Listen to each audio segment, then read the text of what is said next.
There are moments in life when everything looks beautiful on the outside, but underneath the surface, something dangerous is moving. A palace can shine with gold and still be filled with fear. A crown can sit on someone's head and still feel like a weight on their soul.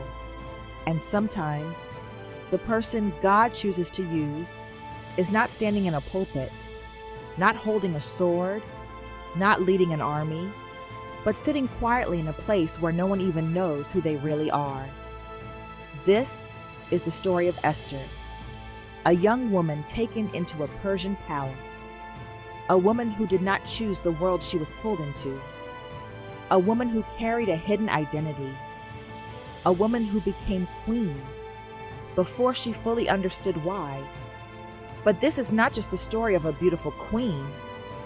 This is the story of a deadly decree, a proud enemy, a silent king, a grieving people, and a woman who had to decide whether she would protect her position or risk everything for her purpose.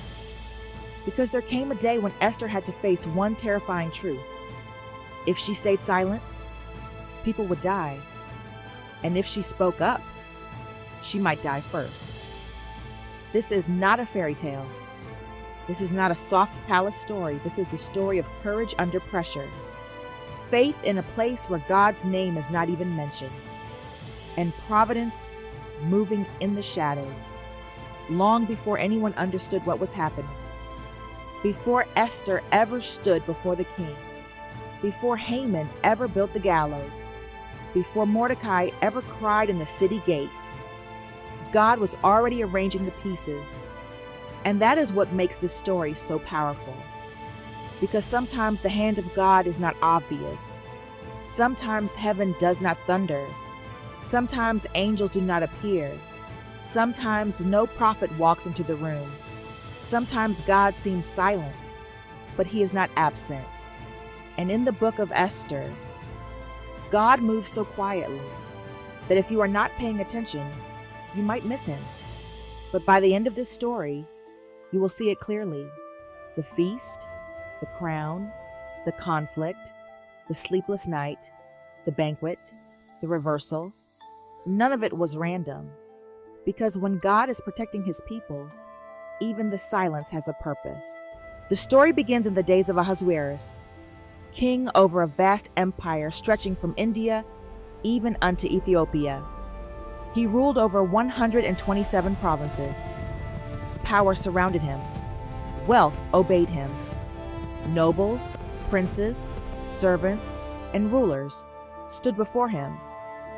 And in the 3rd year of his reign, the king made a feast, not just a simple meal, not just a royal dinner, a display of greatness. For many days, he showed the riches of his glorious kingdom and the honor of his excellent majesty. The palace was filled with color, white, green, and blue hangings, silver rings, pillars of marble, beds of gold and silver, wine served in vessels of gold. Everything was designed to say one thing: look how powerful I am. Look how wealthy I am. Look how untouchable I am. But pride often hides itself behind beauty.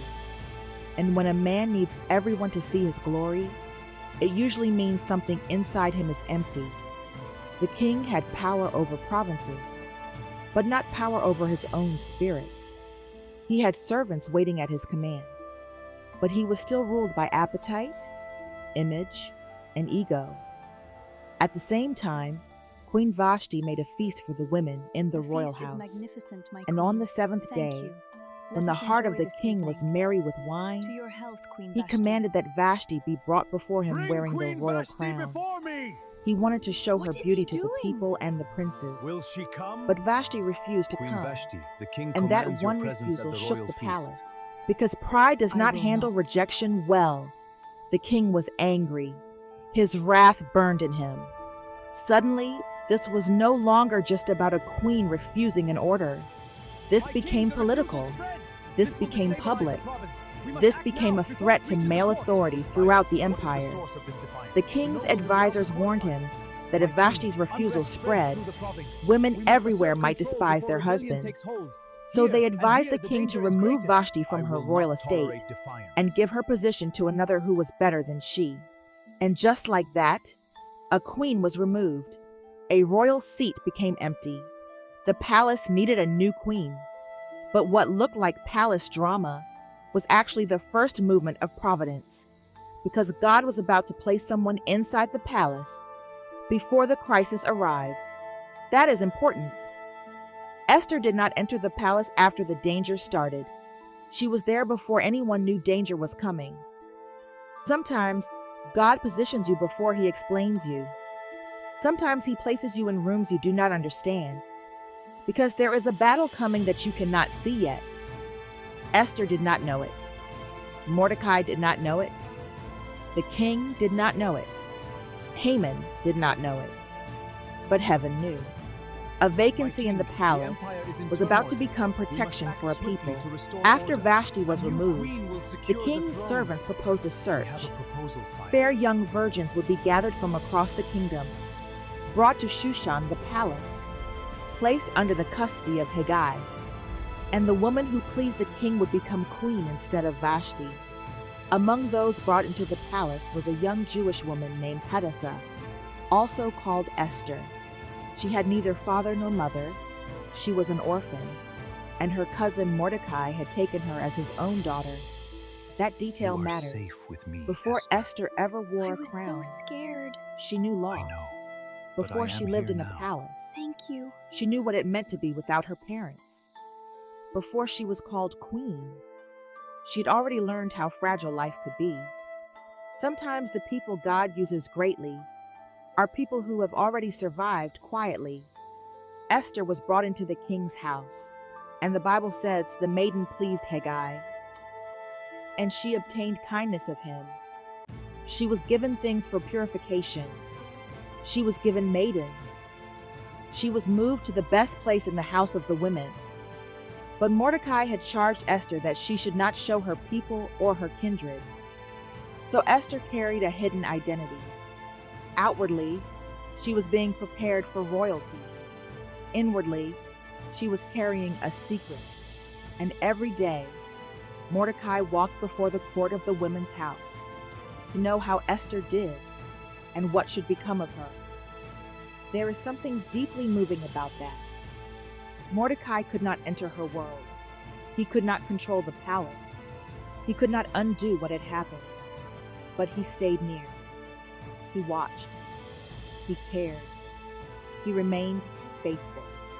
And Esther listened to Mordecai's charge, even after she entered the palace. She did not forget the voice that raised her.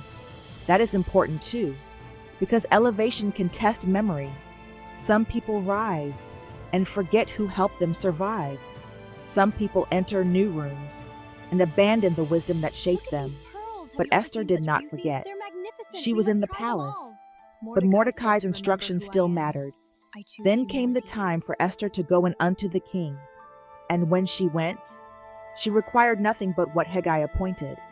She did not try to impress with excess. She did not demand everything available. There was a quiet grace about her, and Esther obtained favor in the sight of all them that looked upon her.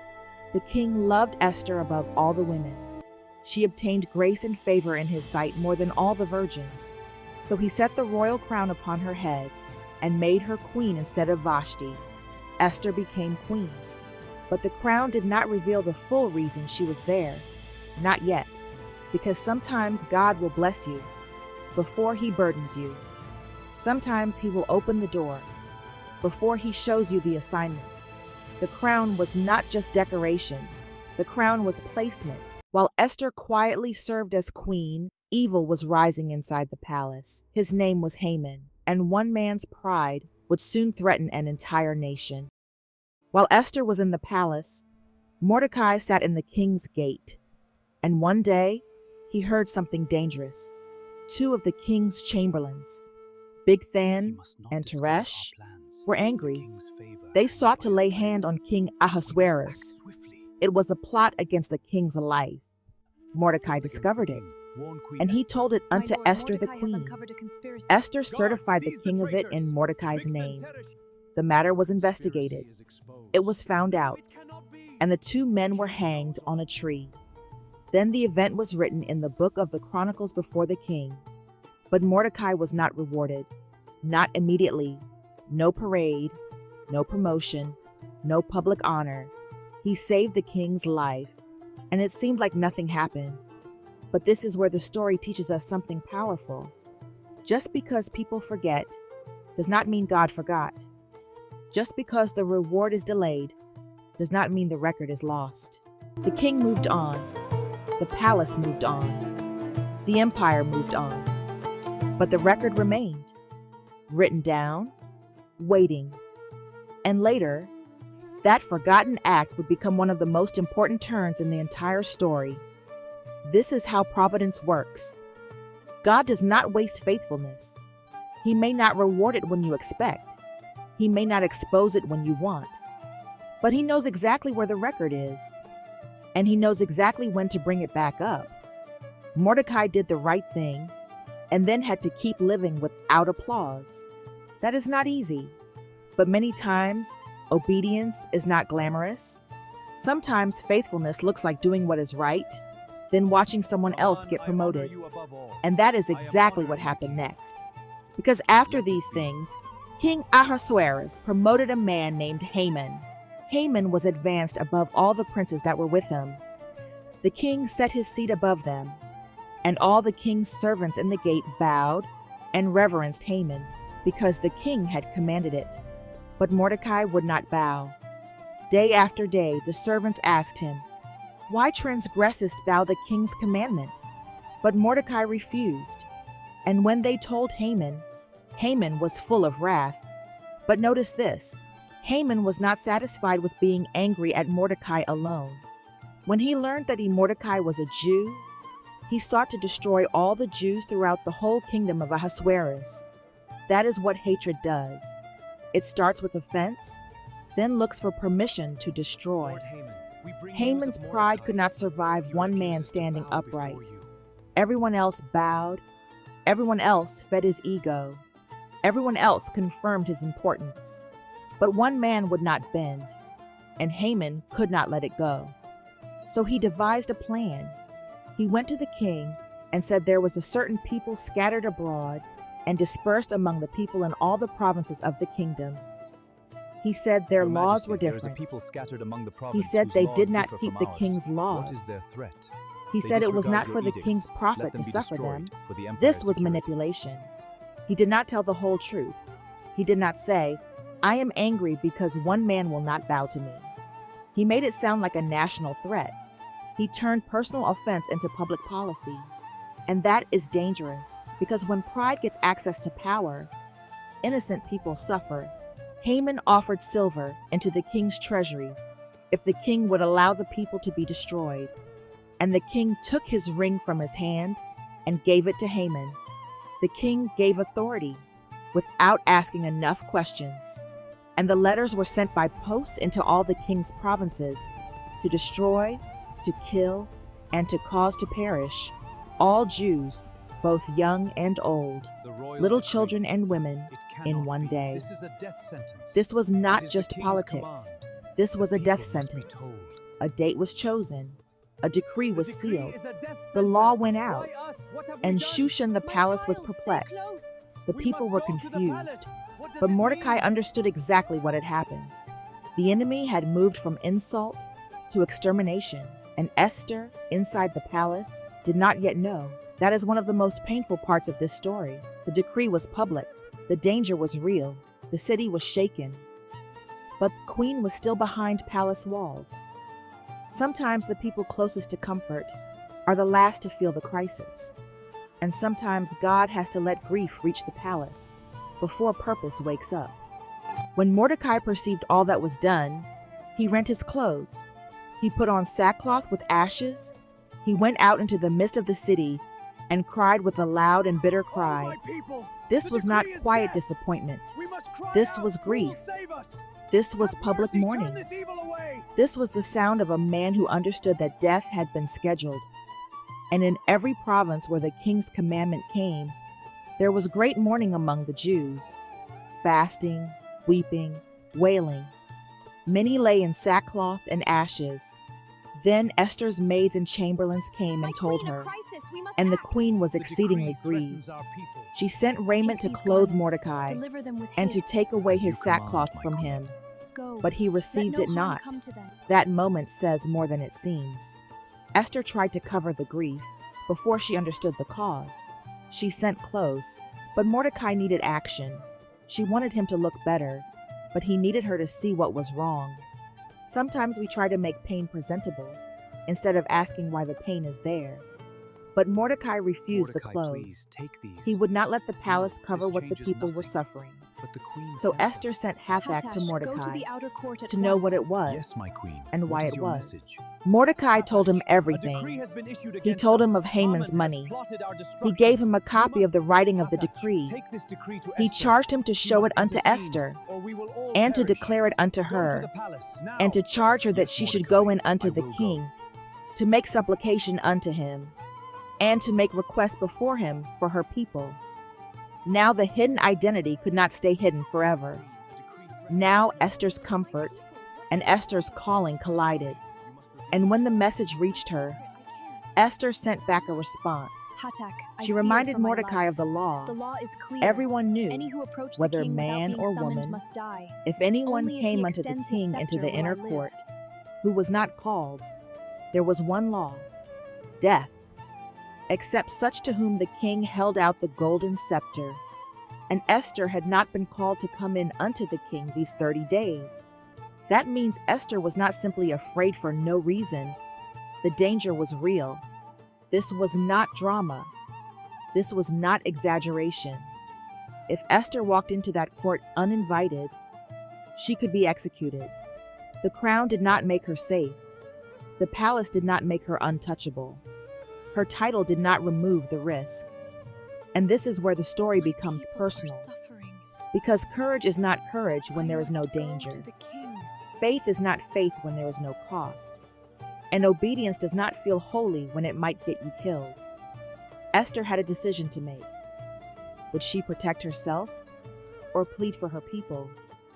Would she remain hidden or step into danger? Would she choose survival or purpose?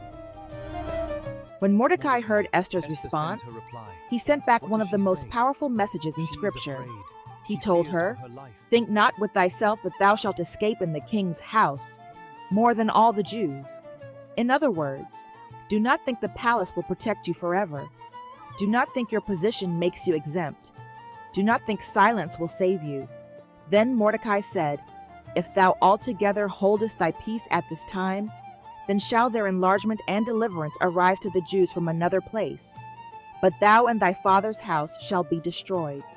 And who knoweth whether thou art come to the kingdom for such a time as this?" That sentence is the turning point. For such a time as this, not for comfort, not for status, not for beauty, not for applause, not just to wear a crown. For such a time as this, Mordecai was not saying God needed Esther. He was saying Esther had been positioned by God. Deliverance would come. God's covenant would not fail. But Esther had to decide whether she would be part of what God was doing. That is a sobering truth. God's will is not fragile, but our obedience still matters. God can raise deliverance from another place. But what if the place He wants to use is you? What if your platform is not random? What if your influence is not just for you? What if the door opened because someone else's life would one day depend on your courage? Esther had to stop seeing the palace as protection and start seeing it as assignment. That is where many people struggle. We pray for access, but forget assignment.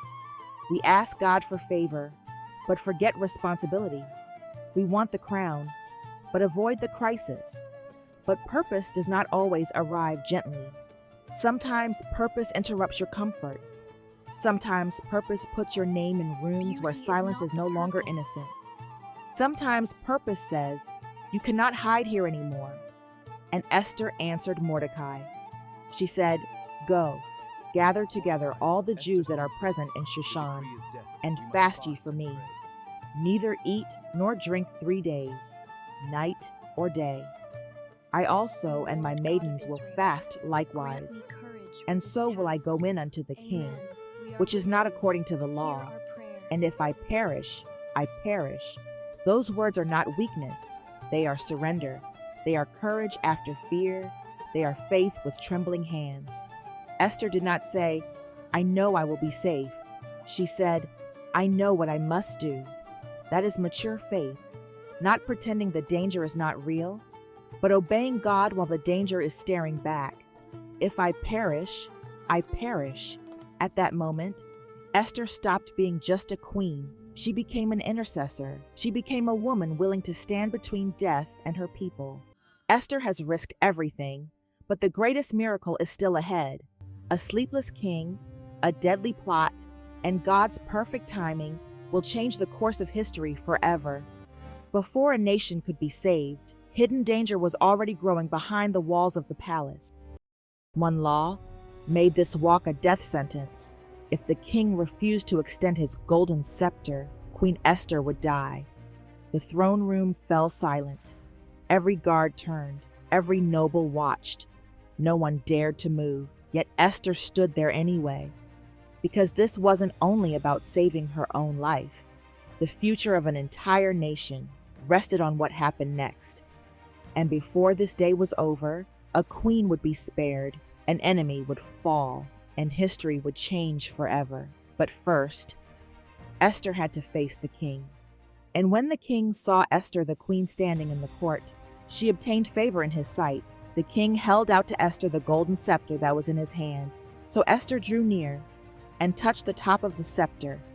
She lived, but the mission was not finished. The king asked her, What wilt thou, Queen Esther? And what is thy request? It shall be even given thee to the half of the kingdom. This could have been the moment. She could have exposed everything immediately. She could have named Haman right there. But Esther moved with wisdom. She invited the king and Haman to a banquet. At the banquet, the king asked again what her petition was. And again, Esther did not rush. She invited them to another banquet the next day. Some might look at this and think Esther hesitated. But there is a difference between fear and strategy. Esther had fasted. Esther had risked her life. Esther had stepped into the court.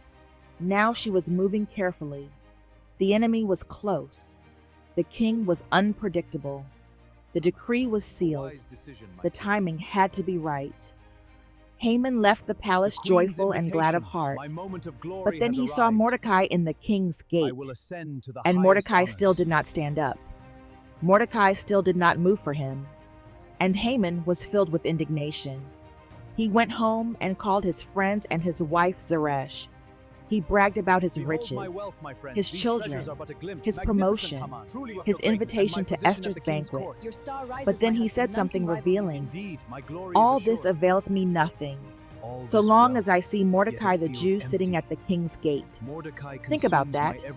Haman had wealth, power, status, access to the king, an invitation from the queen, and yet one man refusing to bow ruined all of it. That is the prison of pride.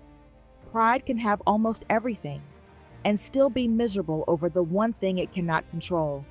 So his wife and friends told him to build gallows 50 cubits high, and in the morning speak to the king that Mordecai may be hanged thereon. The thing pleased Haman, and he caused the gallows to be made. The enemy went to sleep thinking tomorrow would be Mordecai's end, but heaven was not finished. That night, the king could not sleep. Do not rush past that. No angel appears. No prophet speaks. No thunder shakes the palace. The king simply cannot sleep. But that sleepless night becomes the hinge of the whole story. The king commanded the book of records of the Chronicles to be brought, and they were read before the king. And it was found written that Mordecai had told of Bigthan and Teresh, the 2 chamberlains who sought to lay hand on King Ahasuerus. Then the king asked, What honor and dignity hath been done to Mordecai for this? The servants answered, "There is nothing done for him, nothing." The forgotten record was finally opened. The unrewarded faithfulness was finally remembered. And at that exact time, Haman came into the outward court of the king's house to speak unto the king to hang Mordecai on the gallows he had prepared. The timing is stunning. Haman came to ask for Mordecai's death, but God had already awakened the king to Mordecai's honor. The king asked who was in the court. They said Haman was there. The king said, "Let him come in." Before Haman could ask for Mordecai's death, the king asked him, "What shall be done unto the man whom the king delighteth to honor?" And Haman thought in his heart, "To whom would the king delight to do honor more than to myself?" Pride always assumes the blessing is for itself. So Haman described the honor he wanted. "Let the royal apparel be brought. Let the king's horse be brought. Let the crown royal be set upon his head. Let one of the king's most noble princes array the man. Bring him on horseback through the street of the city, and proclaim before him, Thus shall it be done to the man whom the king delighteth to honor." Then the king said, "Make haste, take the apparel and the horse, as thou hast said, and do even so to Mordecai the Jew, that sitteth at the king's gate. Let nothing fail of all that thou hast spoken." What a reversal! The man who built gallows for Mordecai now had to lead Mordecai through the city in honor. The mouth that wanted to request his death had to announce his dignity. The hands that planned his humiliation had to serve his elevation. This is the power of God's providence. Haman could build the gallows, but he could not control the mourning. Haman could plan evil, but he could not stop God's timing. And Mordecai, who had once sat unrewarded, was now publicly honored by the very man who hated him. Afterward, Mordecai returned to the king's gate, but Haman hurried to his house in mourning, with his head covered. His wife and wise men told him something chilling. "If Mordecai be of the seed of the Jews, before whom thou hast begun to fall, thou shalt not prevail against him, but shalt surely fall before him." And while they were still talking, the king's chamberlains came and hastened to bring Haman unto the banquet that Esther had prepared. The trap was ready, but not the one Haman thought.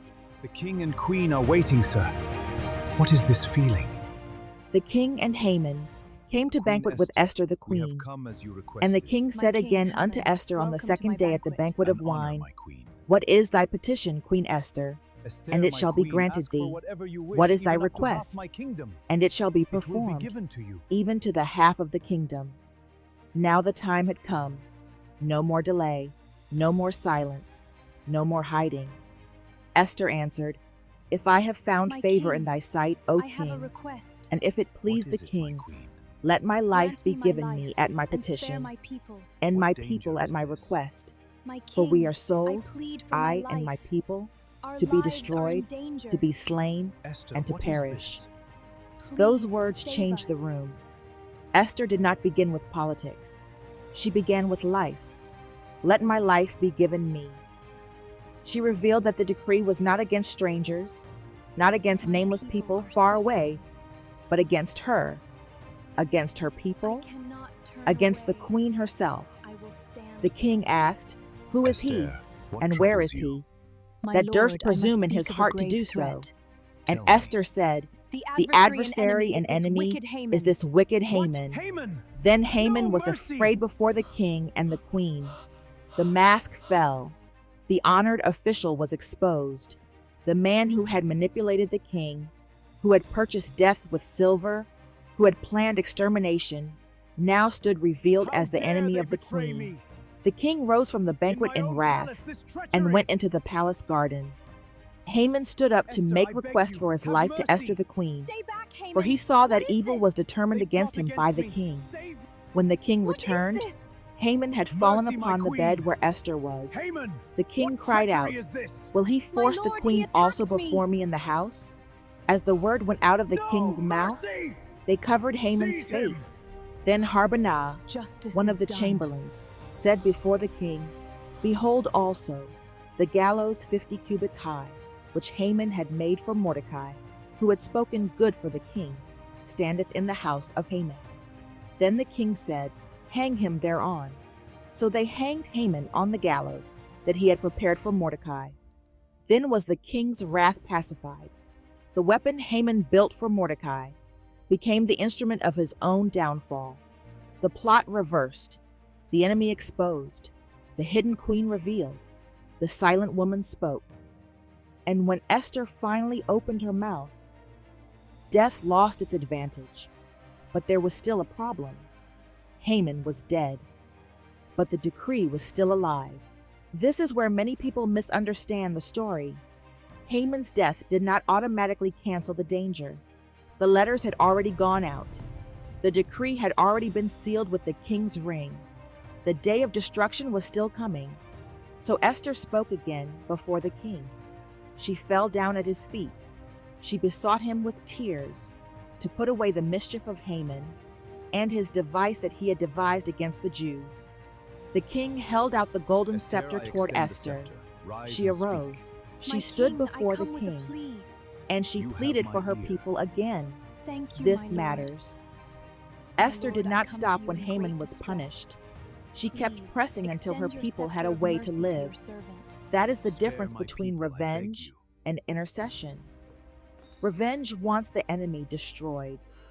Intercession wants the people delivered. The king gave Esther and Mordecai authority to write for the Jews as it liked them in the king's name, and seal it with the king's ring. A new decree went out. The Jews were granted the right to gather themselves together, to stand for their life, and to destroy those who would assault them. The posts went out in haste, and in every province where the king's commandment and decree came, the Jews had joy and gladness, a feast and a good day. Mordecai went out from the presence of the king in royal apparel of blue and white, with a great crown of gold, and with a garment of fine linen and purple. And the city of Shushan rejoiced and was glad. The Jews had light and gladness and joy and honor. What began in sackcloth ended in celebration. What began with mourning ended with gladness. What began as a death sentence became a testimony. This is the God of reversal. He can turn a gallows into judgment against the enemy. He can turn a hidden orphan into a queen. He can turn a sleepless night into deliverance. He can turn a sealed decree into a day of victory. And he can turn the place where you are afraid into the very place where your purpose speaks. The story of Esther is not just about ancient Persia. It is about what happens when God positions someone, then asks them to speak. It is about the danger of silence, the weight of influence, the cost of courage, and the unseen hand of God moving behind the scenes. Esther teaches us that favor is not just for comfort, it is for assignment. Mordecai teaches us that faithfulness may be forgotten by people, but it is never lost before God. Haman teaches us that pride can build a weapon and fall by the very thing it built. And the sleepless king reminds us that God can use even restlessness to move his purpose forward. Maybe you are in a place right now that does not make sense. Maybe you are wondering why God placed you where you are. Maybe you feel hidden. Maybe you feel afraid. Maybe speaking up could cost you something. But Esther's story asks one question that still reaches into our lives today. What if you are where you are for such a time as this? Not by accident, not by mistake, not just for yourself, but because someone needs courage from you. Someone needs truth from you. Someone needs obedience from you. Esther risked everything, and God used her courage to save a people. And the same God who moved behind the scenes then is still moving now. Even when he seems silent, he is not absent. Even when the decree looks final, he is not finished. Even when the enemy builds the gallows, God can still write the reversal. So do not mistake silence for absence. Do not mistake delay for denial, and do not mistake your position for coincidence. Because the crown was never just about Esther, it was about the people she was called to save. And sometimes, the moment you fear the most is the moment God prepared you for all along. If this story helped you experience the book of Esther in a deeper way, subscribe to Watch Truth in Motion, where timeless Bible stories come alive through cinematic animation, emotional storytelling, and faithful scripture. If this story strengthened your faith, subscribe to Watch Truth in Motion for more cinematic Bible stories brought to life. And tell me in the comments, what part of Esther's story impacted you the most? Because the same God who moved behind the scenes for Esther is still moving today.